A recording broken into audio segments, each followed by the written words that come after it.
मुझे पढ़ाना था ना वो भी खत्म कर दिया। तो अब अपन बस 5-10 मिनट बात करते हैं, टाइम भी हो रहा है आप लोगों का, उसके बाद फिर क्लासेस में मिलते रहेंगे तो वहां पर और बात करते रहेंगे। सबसे पहले सबसे इंपॉर्टेंट बात जो सर बोल रहे थे ना, योगी सर, कुछ बातें मैं रिवाइज करा दूं। हाउ ब्लेस्ड यू आर बच्चों, देखो हाउ ब्लेस्ड यू आर। बेटा तुम्हारा नाम क्या है? आर्या। आर्या खड़े हो जाओ। अब मान लो आर्या मैं ऐसा बोलूं कि अडानी को जानते हो, अडानी अंबानी नाम सुना होगा ना? हाँ, तो मैं बोलूं कि तुम्हारा मैं हाथ जो है वो काटूंगा और उसके बदले अडानी अंबानी की पूरी दौलत तुम्हारी, तो मंजूर है? मना कर दिया? अच्छा चलो ठीक, अरे बात नहीं जो अच्छा मैं बोलूंगा एक फिंगर कट करेंगे उसके अगेंस्ट में तुम्हें अडानी की पूरी जो दौलत है मिल जाएगी। चलो सर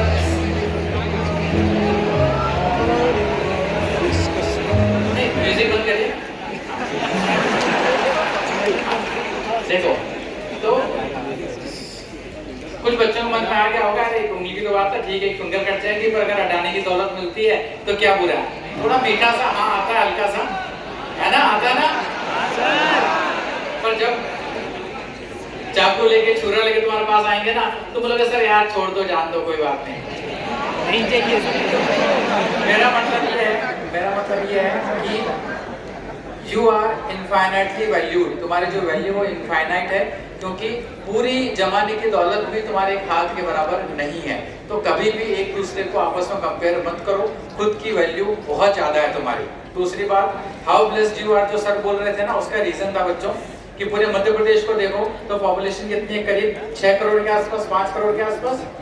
अगर उसमें देखो तो हर एक एज ग्रुप का 1% होगा, यानी तुम्हारे एज ग्रुप के जो बच्चे होंगे वो 5 लाख से 6 लाख बच्चे होंगे मध्य प्रदेश में जो अभी 12th में होंगे। और उन 5-6 लाख बच्चों की सबकी रिक्वायरमेंट है कि उनको इतनी अच्छी एजुकेशन मिलनी चाहिए, लेकिन उसमें से मुश्किल से 5-6 हजार, 8 हजार, 10 हजार बच्चों को एजुकेशन ये मिल पाती है जिनके पेरेंट्स कैपेबल होते हैं, जिनके पेरेंट्स विजनरी होते हैं, जो अपनी हार्ड एंड मनी पुट करते हैं बच्चों को पढ़ाने के लिए, हॉस्टल में रखने के लिए, और ऊपर से तुम्हें इतनी अच्छी कोचिंग में डाला। मेरा मतलब ये है कि उन 5 लाख में से पहले ही दिन तुमको 5,000 में प्लेस कर दिया। 5,000 का मतलब हो गया टॉप 1% में तुमको तो तुम्हारे पेरेंट्स ने ऑलरेडी यहाँ पर प्लेस कर दिया है। तो ये ब्लेसिंग्स हमको पेरेंट्स के थ्रू मिली, ये तुम्हारी क्रिएशन पेरेंट्स की है, और उस क्रिएशन का अभी तक का जो तुम्हारा सफर रहा है, इतनी अच्छी जगह बैठा है, ये भी पेरेंट्स तुम्हें यहाँ तक लाके बैठा है। तो मैं पेरेंट्स को भी थैंक यू बोलता हूँ कि पेरेंट्स का सबसे बड़ा एक जो ड्यूटी होती है वो होती है कि अपने बच्चे की परवरिश करना, उसका अच्छा करियर बिल्ड करना, और उस करियर बिल्डिंग में आप लोगों ने एलन इंदौर को अपना सहभागी दिया। इसके लिए पूरे टीम की तरफ से मैं आप सबका आश्वस्त करता हूँ कि आपके बच्चे के साथ यहाँ पर बहुत मेहनत की जाएगी, और हर एक टीचर, हर एक एडमिन मेंबर हमारा पूरी मेहनत करेगा, और उसके सिलेक्शन के लिए जो भी रिक्वायर्ड चीजें होंगी वो सारी दी जाएगी। और कुछ कंडीशंस हैं। और बच्चों एक बात जो योगी सर बोल रहे थे कि अगर मान लो कई सारे हम बीज लगा दें, उनको बराबर पानी, बिजली, खाद, सारी चीजें उनको हम प्रोवाइड करें, ठीक, इलेक्ट्रिसिटी, लाइट, सोलर प्लांट के थ्रू जो भी है सब कुछ उसको प्रोवाइड कर रहे हैं, लेकिन उसमें से वट वृक्ष वही बीज बनेगा जो बीज में जान होगी, मतलब जो मेहनत से काम करेगा, जो इंस्ट्रक्शंस फॉलो करेगा और सही डायरेक्शन में जाएगा। तो अल्टीमेटली बात किसके ऊपर आ रही है? अल्टीमेटली जो बात आ रही है वो बच्चों के ऊपर आ रही है। मेहनत अल्टीमेटली करना है किसको है? बच्चों को करना है। थोड़ा सा आगे बढ़ा दीजिए सर।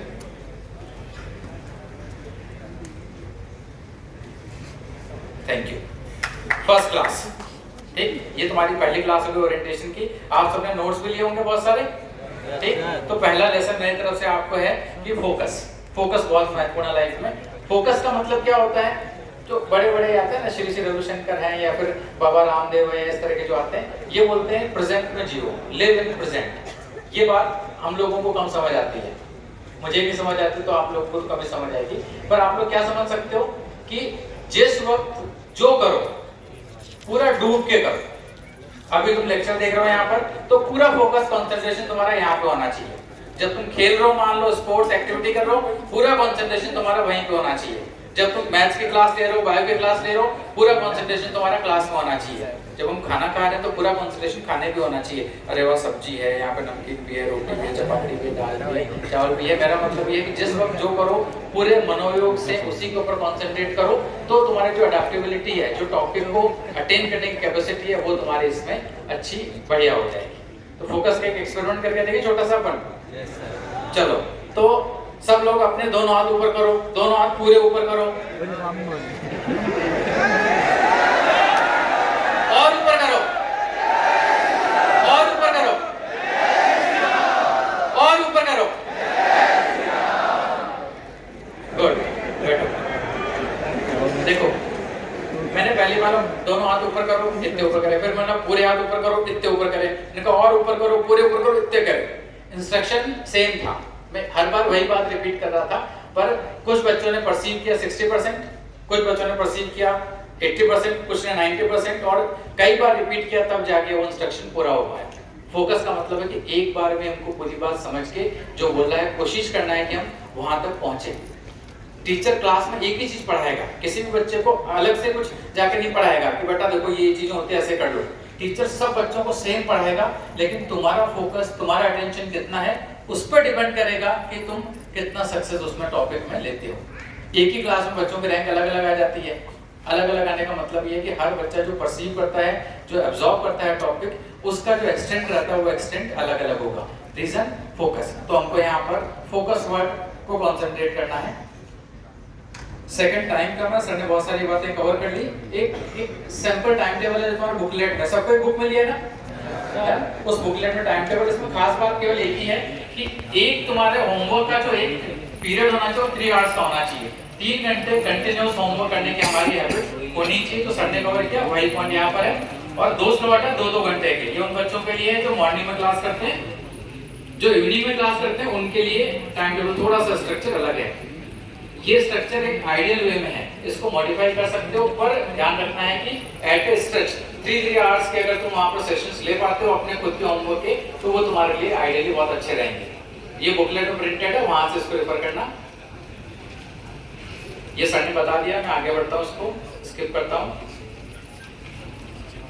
2 नोटबुक बनानी है हमको, ये भी सर ने बताया था, एक क्लास वर्क की रहेगी, एक होमवर्क की रहेगी। डाउट से बात कर लेते हैं। डाउट 2 तरह के होंगे बच्चों, एक थ्योरी डाउट होगा। थ्योरी डाउट का मतलब हो गया जो तुमने क्लास में पढ़ा, अगर तुम्हें कहीं कुछ प्रॉब्लम आ रही है उसको हाईलाइट कर लो, अगले दिन क्लास में जरूर से पूछना है। इसके अलावा मॉड्यूल में कुछ पढ़ा, कुछ नहीं समझ में आ रहा है, हाईलाइटर होना चाहिए, उसको हाईलाइट करो, अगले दिन क्लास में पूछो। इसके अलावा तुमने कुछ रेफरेंस मटेरियल कुछ बुक से पढ़ लिया, कहीं से और इन्फॉर्मेशन देखी तुमने और उसमें कुछ डाउट है, उसको कंफर्म करना है, तो उसको हाईलाइट कर लिया, उसको डाउट पूछ लिया। ये डाउट, जितने डाउट पूछोगे ना उतना अच्छा रहेगा। बोला जाता है ना, जिसने की शर्म उसके फूटे करम। तो हमको 5 मिनट के लिए टीचर के सामने मुंह बनने में कुछ दिक्कत नहीं, सर नहीं आता बता दीजिए, सर बता देंगे। उसके बाद जब हमें आ जाएगा तो हम ठीक हो जाएंगे ना। कहने का मतलब अपनी प्रॉब्लम टीचर के सामने रखना है, डाउट पूछना है। जितना ज्यादा डाउट पूछोगे, टीचर से इंटरेक्शन करोगे, उतना हमारा यहाँ पर ग्रोथ होता रहेगा। एक है टैगिंग ऑफ क्वेश्चंस। ये जैसे मॉड्यूल सॉल्व किया, कोई क्वेश्चन तुमसे हो गया लेकिन बहुत अच्छा लगा, तो उस पर एक टिपिकल टाइप का निशान तुम्हारा होना चाहिए।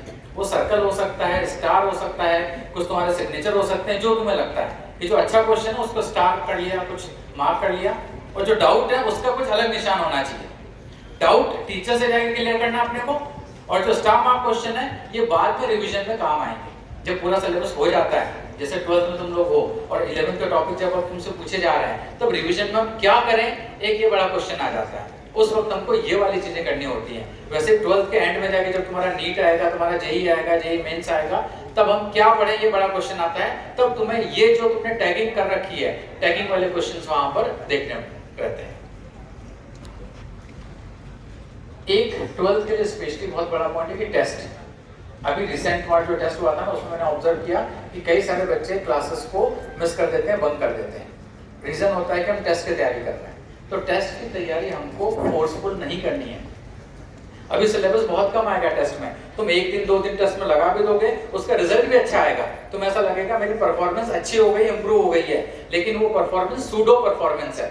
जैसे ही सिलेबस बड़ा होता जाएगा तुम्हारी परफॉर्मेंस जो नेचुरल होनी चाहिए वहां पहुंच जाएगी, खराब हो जाएगी।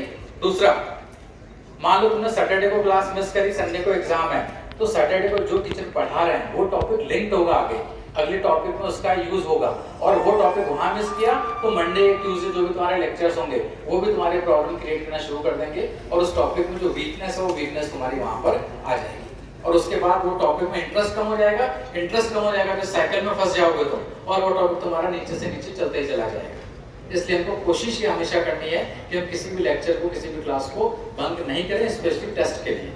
टेस्ट के लिए पढ़ना जरूरी है, लेकिन कब पढ़ना है? पूरे वीक में 3 वीक तक तुम्हारा एक टाइम टेबल बना लो कि मैं आधा घंटा 1 घंटा इस टाइम पर इस टेस्ट के लिए यहाँ पर प्रोवाइड करने वाला है, और उस टाइम पर वो टेस्ट के लिए तुम चाहो तो पढ़ सकते हो, पर क्लास को मिस कभी भी नहीं करना है, क्योंकि आगे के पूरे लेक्चर्स उससे लिंक रहते हैं। बात छोटी है लेकिन बहुत महत्वपूर्ण है, आगे जाके हमको इसकी परेशानी होती है। टेस्ट के बारे में सर ने बहुत सारी बातें कर दी। टेस्ट को बेसिकली हम लोग 4 पार्ट में डिवाइड कर लेते हैं। एक, टेस्ट के लिए बेसिक रिवीजन जो कंटिन्यूअसली 3 वीक तक होना चाहिए।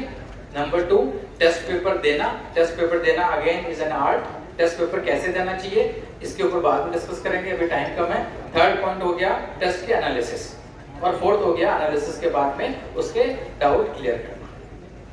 एनालिसिस कई बच्चे कर लेते हैं पर डाउट नहीं पूछते हैं, तो अगर डाउट नहीं पूछा, एनालिसिस का मतलब क्या हुआ? तुम्हारा एक्सरे हो गया कि भाई इलेक्ट्रोस्टैटिक टेस्ट में आया और इसमें मेरे ये वाले टॉपिक वीक हैं, ये वाले क्वेश्चन मुझे नहीं आए, तो तुम्हें बीमारी मालूम पड़ेगी कि क्या है, इस बीमारी का इलाज करना पड़ेगा ना। इलाज करने के लिए टीचर के पास जाके पूछो कि मेरे डाउट्स हैं, डाउट डिस्कस करो। तो डाउट जब कंफर्म हो जाएंगे तब हम मानेंगे कि तुम्हारा टेस्ट का पूरा प्रोसेस कंप्लीट हो गया। तो टेस्ट को 4 पार्ट में हमें इस तरह से कंप्लीट करना है, उसके बाद हम अगले टेस्ट के लिए जाते हैं। थोड़ा फास्ट होगा बच्चों। टेस्ट कितने तरह के अपने एलएन पे होते हैं? रेगुलर टेस्ट होता है, एसआरजी टेस्ट होता है, ऑल इंडिया ओपन टेस्ट होता है, एलएन कॉमन टेस्ट होता है, स्कोर्स होते हैं, मेजर टेस्ट होते हैं। टाइम आने पर टीचर्स आप लोगों को इसके बारे में समय समय पर बताते रहेंगे। इसके अलावा स्कूल वाले टेस्ट पेपर्स भी हम लोग कंडक्ट करेंगे। बोर्ड पैटर्न के जो टेस्ट होते हैं, बीपीटी जिसे बोलते हैं, बोर्ड पैटर्न टेस्ट, बीपीटीज भी कंडक्ट करेंगे, क्योंकि 12th बोर्ड भी तुम्हारे लिए बहुत इंपॉर्टेंट होता है, उसकी मार्कशीट का भी इंपॉर्टेंस होता है, तो उसकी भी तुम्हारी यहाँ पर सपोर्टिंग में क्लासेस भी लगेंगी और पेपर भी होंगे। अब 12th के बच्चों के लिए 3 बातें बहुत इंपॉर्टेंट है। एक, पेपर देना, पेपर का एनालिसिस करना हो गया। सेकंड होगा उनके लिए रिवीजन कैसे करना चाहिए, रिवीजन करना चाहिए, लेकिन कैसे करना चाहिए हमको पता होना चाहिए, ठीक। और थर्ड, 12th बोर्ड के लिए हम क्या करेंगे, कैसे करेंगे। तो मैं 3 बातें तुम्हें बताता हूँ, उसके बाद आज टाइम हो गया तो तुमको सेशन फास्ट एंड करना पड़ेगा। बच्चों, पेपर के एनालिसिस के लिए एक बॉक्स फाइल होनी चाहिए जिसमें तुम्हारे पास पेपर, उसका सोल्यूशन दोनों उसमें होने चाहिए, और उस पेपर में हर एक क्वेश्चन में लिखा रहना चाहिए कि ये क्वेश्चन तुम्हारा क्यों गलत हो गया, उसका रीजन पता होना चाहिए। टाइम कम पड़ गया, यूनिट्स की मिस्टेक कर दी, क्वेश्चन आता ही नहीं था, फार्मूला याद नहीं था, गलत पढ़ लिया, क्या कारण है। ये कारण मुश्किल से 7, 8, 10 तरह के रीजन होते हैं, वो रीजन उसमें लिखो, फिर टीचर को दिखाओ, तो टीचर उन रीजंस के करस्पॉन्डिंग तुमको बताएगा कि किस तरह से हम ये जो मिस्टेक्स हो रही है इनको दूर कर सकते हैं। तो पेपर की पूरी बॉक्स फाइल, सारे पेपर लगाते रहो, क्योंकि आखिरी में यही पेपर और यही रिवीजन होगा जो तुम्हें एकदम से स्कोर दिलाएगा, क्योंकि तुम्हारे पास वो क्वेश्चंस हैं जो तुम्हारे क्वेश्चन गलत हो गए, अगर रिवीजन करके उनको तुम ठीक कर लोगे तो वो क्वेश्चन तुम्हारे हो गए। अभी वो तुम्हारे नंबर कटा रहे हैं क्वेश्चन, पर रिवीजन करने के बाद वही क्वेश्चन तुम्हारे नंबर बढ़ा रहे होंगे, तो उन क्वेश्चन को तुम्हें खुद का बनाना बहुत जरूरी है। उसके लिए बॉक्स फाइल और टाइमली उसका रिवीजन का इंपॉर्टेंस रहेगा। बाकी क्लास टीचर्स और मेंटर्स आप लोगों से इस विषय पे डिटेल में बात करेंगे। पेपर के एनालिसिस कैसे करें, देखिए शॉर्ट में बता रहा हूं मैं कि क्वेश्चन नंबर 3 गलत हो गया, फिजिक्स का था, काइनेमेटिक्स का था, इस पे कैलकुलेशन मिस्टेक करी। अगला क्वेश्चन में मैंने गलत पढ़ लिया, गलत कंसेप्ट लगा दिया, आता ही नहीं था, फार्मूला नहीं आया, कंसंट्रेट नहीं कर पाया, यूनिट्स की मिस्टेक कर दी, टाइम कम पड़